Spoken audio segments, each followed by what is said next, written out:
Good evening, it's 8 o'clock. Our top headlines tonight. The RBI governor speaks. Don't rush to exchange 2,000 rupee notes. The banks, they remain legal tender. We'll decide the next steps on these notes after September the 30th. Also, he says you can deposit as many notes as you want, that we won't scrutinize bank deposits, but the income tax does. Meanwhile, from jewelry stores to petrol pumps, the rush to clear 2,000 rupee notes. The Prime Minister arrives in Sydney on the next leg of his tour. Prime Minister Modi earlier in Papua New Guinea says the voice of the Global South should roar at the UN Security Council. Prime Minister Marape says that Prime Minister Modi is the leader of the Global South. The Pacific countries will follow India. Top honours given to Prime Minister Modi from countries like Fiji and Papua New Guinea. The first ever international meet in Kashmir begins. The G20 Working Group on Tourism meets in Srinagar. Security at record levels in the valley. Nitish Kumar's peace move between Congress and AAP as he meets with Mallikarjun Kharge and Rahul Gandhi today. Within a few hours, the Congress backs AAP against an ordinance by the centre. Arvind Kejriwal will also be meeting the West Bengal Chief Minister tomorrow. A heatwave alert in 7 states as parts of Delhi cross 46 degrees today. Meanwhile, heavy rain today in Bengaluru and Telangana as India is battling with the weather of extremes. Leaked WhatsApp of Shahrukh Khan is not an integrity certificate, says the CBI in court, saying that Sameer Wankade can't leak alleged Shahrukh chats as a certificate of his integrity. Wankade's lawyer argues that these were genuine WhatsApp messages where Shahrukh called him an upright officer. A mega Meta fine by the European Union. The European Union fines Meta $1.3 billion for data privacy violations. Meta is to appeal and ask courts to stay this decision. A touching tribute by Vice President Thankar to his school teacher 50 years later. A special trip to meet his old school teacher.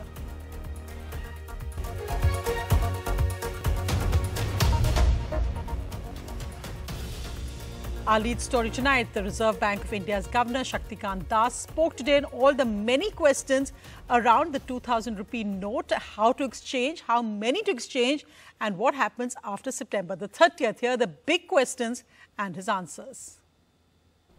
A day before the exchange of the now withdrawn 2,000 rupee notes begins, all of us have a lot of questions. The RBI Governor Shaktikanta Das has answered these important questions today.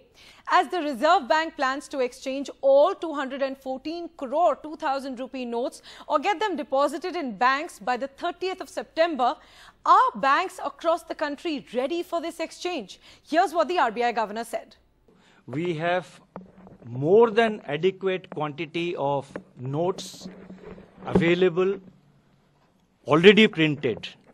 We have more than adequate quantity of printed notes already available in the system. I would like to appeal to all the viewers. There is no reason to sort of rush to the bank. Take your time. 4 महीने की समय दी गई है.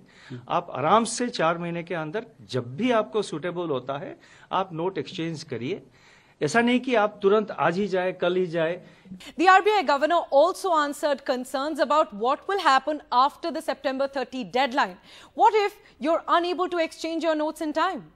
The legal tender character, we have said that it continues. Now we expect most of the notes to come back. That is our expectation at this stage. We will see how much notes come back. And as we approach 30th, we will decide at that stage. Let me assure the people who are abroad, the people who are now in the foreign countries, and let me assure people who are within India, कि जो भी कठिनाइयां आप face करते हैं, we will be sensitive to that. So if we will still be able to make payments using these notes even after September, then why do we really need to exchange them before this deadline? Here's the answer. Unless you give a particular time, unless you specify a particular time, the process will not reach a stage of finality. And you have to give a time so that the announcement is taken with the seriousness. It is taken seriously and people come and exchange their notes. Though there's a limit to exchange 10 notes, that's only for one transaction at a time. The RBI says you can also exchange more than 10 notes in a day by visiting the same bank multiple times or by exchanging notes at different banks on the same day. But why does the RBI not want us to have any 2,000 rupee notes after all? Why are they being withdrawn? The RBI governor has listed multiple reasons. These 2,000 notes were primarily issued for the purpose of quickly replenishing the value of money which was being taken out from the system when the the then prevailing 1,000 rupee notes and 500 rupee notes were what is called when their legal tender status were withdrawn. That purpose has been fulfilled. Today there are enough notes in circulation of other denominations. How will these exchanges be monitored to nab those with black money? Will the RBI scrutinize how many notes a person is depositing? देखिए RBI तो कोई scrutinize नहीं करता है. बाकी जो agencies है income tax वगैरह हो वो तो अपना नॉर्मल प्रोसीजर फॉलो करेंगे, लेकिन आरबीआई के तरफ से हम ऐसे मतलब किसने कैश ये किया हम आरबीआई के तरफ से नहीं उसको नहीं करते हैं. जैसे आपको पता होगा बैंकों का एक रिपोर्टिंग सिस्टम है जिसको सीटीआर एसटीआर वगैरह कहते हैं, आपको सबको पता है, वो तो मॉनिटर करते हैं. Well, moving to the other big international news, the Prime Minister has arrived in Sydney, Australia on the next leg of his international tour. This as he was earlier in Papua New Guinea, where countries like Fiji and Papua New Guinea conferred their country's highest honours on him. He was named Companion of the Order of Loguhu, also named Companion of the Order of Fiji. This comes as he will have a packed day in Australia tomorrow with a welcome by the Indian diaspora, meeting with the Australian Prime Minister and the Australian Leader of Opposition. But also, he's been honoured for championing the Global South with Pacific countries saying they are behind India as the leader of the Global South. Prime Minister Modi in Sydney on the last leg of his three-nation tour. Euphoria among Indians at the Sydney airport. Before landing in Sydney, PM had an eventful visit embellished with the highest honour to Papua New Guinea. First, the Prime Minister of Fiji bestowed upon Mr. Modi the highest honour of his country, the Order Companion of Fiji. And this was followed by the Order of Loguhu, a rare honour by Papua New Guinea for any non-resident of the island nation for having championed the cause of unity of Pacific Island countries. One of the recipients of this award is former American President Bill Clinton. 140 crore भारतीयों का है. ये सम्मान भारत और Fiji के सदियों पुराने रिश्तों का है. ये सम्मान उनके प्रेम का प्रतीक है. इसके लिए मैं आपका राष्ट्रपति जी का हृदय से बहुत-बहुत आभार व्यक्त करता हूं. Mr. Marape emphasized on the increasing reliance the countries in that region are placing on India. In the Global South, we have development challenges. Our resources are harvested by tons and volumes, and our people have been left behind in the Global South. You have emerged as the leader of the Global South, and I want to thank you for assuring me in our bilateral meeting this morning that you will advocate, as you host G20 this year, you will advocate on issues that relate to the Global South. The outcome of Prime Minister Modi's visit to Papua New Guinea is also reflective of the changing world order. The Pacific Island nation making exception after exception for the Indian Prime Minister and seeking his help further their cause on international forums is a sign of the dominant role India will be playing in years to come. Meanwhile, while addressing the third summit of the Forum of India-Pacific Island Cooperation, Prime Minister underlined the importance of free, open and inclusive Indo-Pacific. Amidst fears of China trying to influence the Pacific Island nations, the statement of Mr. Modi attains significance. आपकी तरह हम multilateralism में विश्वास रखते हैं. Free, open और inclusive Indo-Pacific का समर्थन करते हैं. सभी देशों की संप्रभुता और अखंडता का सम्मान करते हैं. ग्लोबल साउथ की आवाज भी यूएन सुरक्षा परिषद में बुलंदी से उठनी चाहिए। इसके लिए अंतर्राष्ट्रीय संस्थाओं का सुधार हमारी साझा प्राथमिकता होनी चाहिए। As PM flew down to Sydney, the Australian Prime Minister set a very positive tone before his arrival. He said, and I quote, "I am honoured to host Prime Minister Modi for an official visit to Australia after receiving an extremely warm welcome in India earlier this year. Australia and India share a commitment to a stable, secure and prosperous Indo-Pacific. Together we have important role to play in supporting this vision. As friends and partners, the relationship between our countries has never been closer." He will hold bilateral meetings with the Honourable Prime Minister of Australia, Anthony Albanese, also call on Governor-General David Hartley, and a meeting with Leader of the Opposition, Peter Dutton. Despite the cancellation of Quad Summit in Australia, Prime Minister Modi still has a packed schedule ahead. Apart from the big meetings, all eyes will be on a gala community event organized to welcome him by the Indian diaspora, for which preparations have already been underway for months. With Bureau Inputs, Megha Prasad for NDTV. And today, Kashmir is hosting its first ever international meet as the G20 Tourism Working Group is meeting in Srinagar.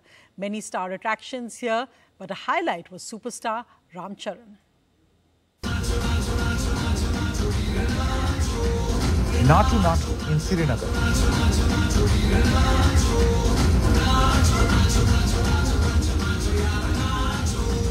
On day one of a crucial G20 Tourism Working Group meeting, the first such international event in the region, organized 5 years after the centre revoked Jammu and Kashmir's special status and stripped it of its statehood.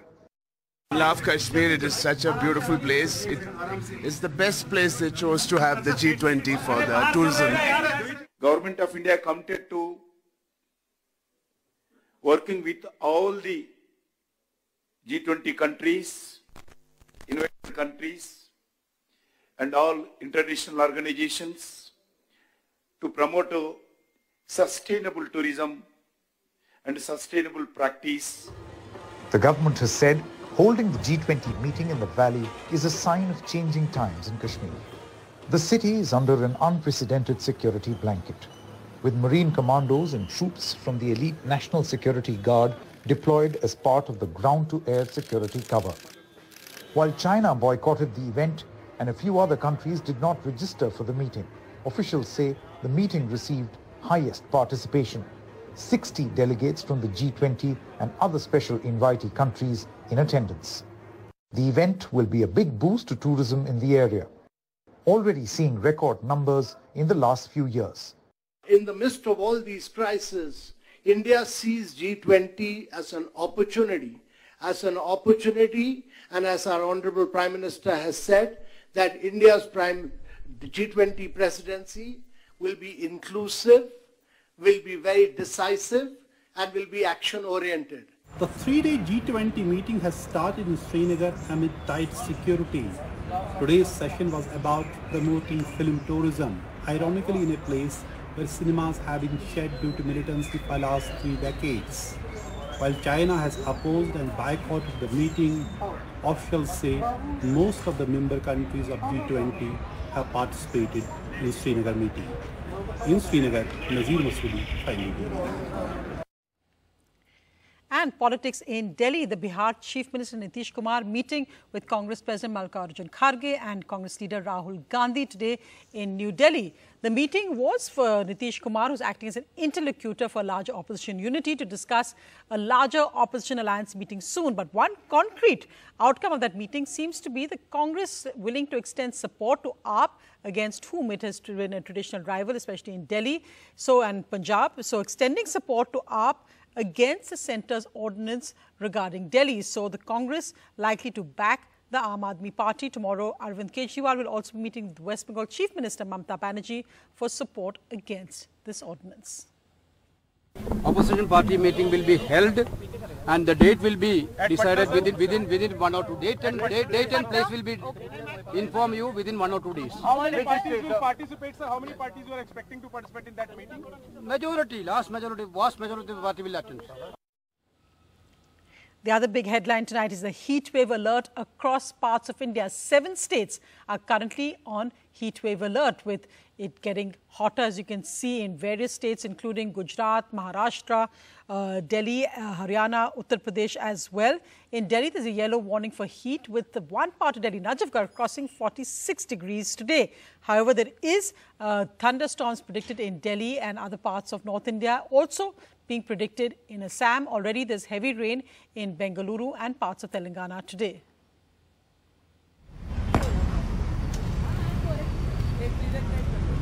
Toiling away in peak summer heat for less than 500 rupees.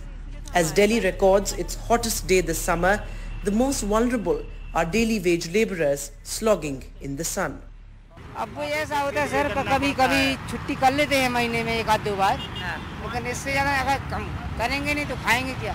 ऐसे मौसम में इनको पानी की व्यवस्था बनाई जाए, पानी पीने की।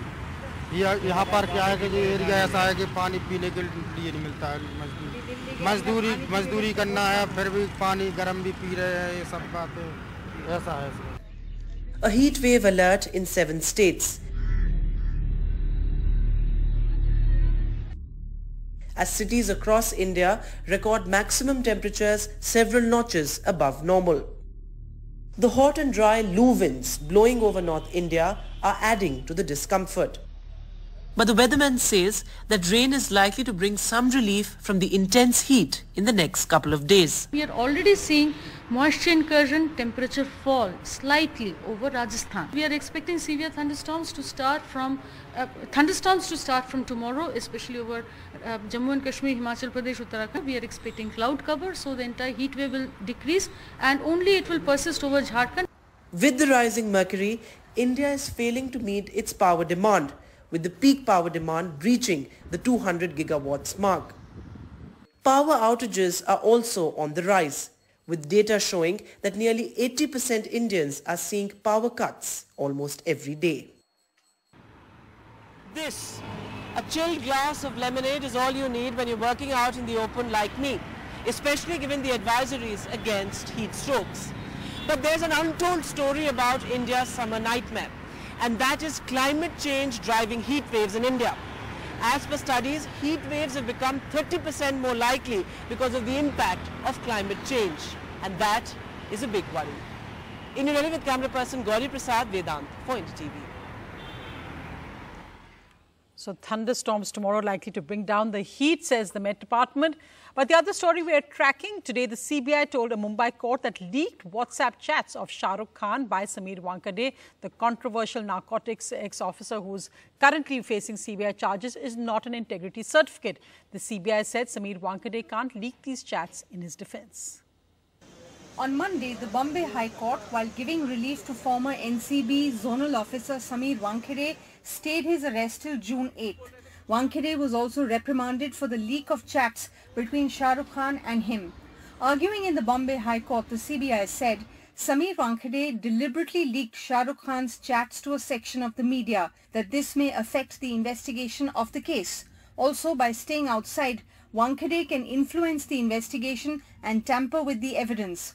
Sameer Wankhede's lawyer denied any leak to the media, saying the chat was a part of his petition because they show Wankhede did not take any money from SRK. The lawyer said had Wankhede taken money, Shahrukh Khan would not have called him an upright officer. The CBI said that a father's requests on WhatsApp cannot be used as certificates to prove Wankhede's innocence. While granting relief, the court said Sameer Wankhede would have to cooperate with the investigation and appear before the CBI as and when required. Also, he has been prohibited from sharing information on the case. With Sohit Mishra and Rajendra Dhayalkar in Mumbai, Anusya Mathur for NDTV. Well, a quick look at other news. The markets are up after Supreme Court appointed panels clean chit. Adani stocks also surged today, leading to the market rise. The Sensex gaining 234 points, the Nifty gaining 111 points. Adani Group shares were the top gainers after that panel report. The Adani Group's market capitalization has crossed 10 lakh crores today. The market share up from 9.34 lakh crores on Friday, and Adani Enterprises shares up 19%, Adani Ports shares up 6%. The European Union today gave a fine to Meta with a record $1.3 billion privacy fine and ordered it to stop transferring user data across the Atlantic by October. This is the latest fight in a decade-long case sparked by cyber snooping fears from the United States. The European Union ordered the restraint on the data transfer by Meta by October. Meta has said they will appeal, saying it is a fundamental conflict of law between the US and the European Union and will appeal against the unnecessary fine. As we end tonight, a touching tribute by Vice President Jagdeep Thankar to his teacher 50 years later. He's on an official Kerala visit, but he came specifically to the Kannur district just to revisit his teacher. Heavy security on Monday afternoon in Champad village near Talasheri in Kerala's Kannur district. Neighbours looked on, and a teacher waited for a student from 50 years ago. Now a VIP, India's Vice President Jagdeep Thankar, on a two-day visit to Kerala, made it a point to visit his maths teacher at her native retired home to seek her blessings. I feel extremely happy as a teacher because a student of mine who is at that height has chosen to come to me with his family, with his wife, all the way along from Delhi to this place. I was telling him he belongs to the village Kitana. Like Kitana in Junjunu district in Rajasthan is famous now. My Champad in Kannur district in Kerala state will be equally famous because of his visit. The teacher lovingly served her student and his wife idlis, banana chips and coconut water. Ayala wife കൂടുതൽ വോക്കലായിരുന്നു. അവര് ഭയങ്കരം നന്നായി vice പ്രസിഡന്റിനെ ഒത്തിരി sense of humour ഉണ്ട് കേട്ടോ. The 83-year-old teacher said her student came from a humble family but was rich in values. He had invited her to his swearing-in ceremony but she was unable to attend because of ill health. That's when he said he would come and visit her, and today he had fulfilled his promise. With inputs from SP Babu in Kerala, Uma Sudhir, NDTV.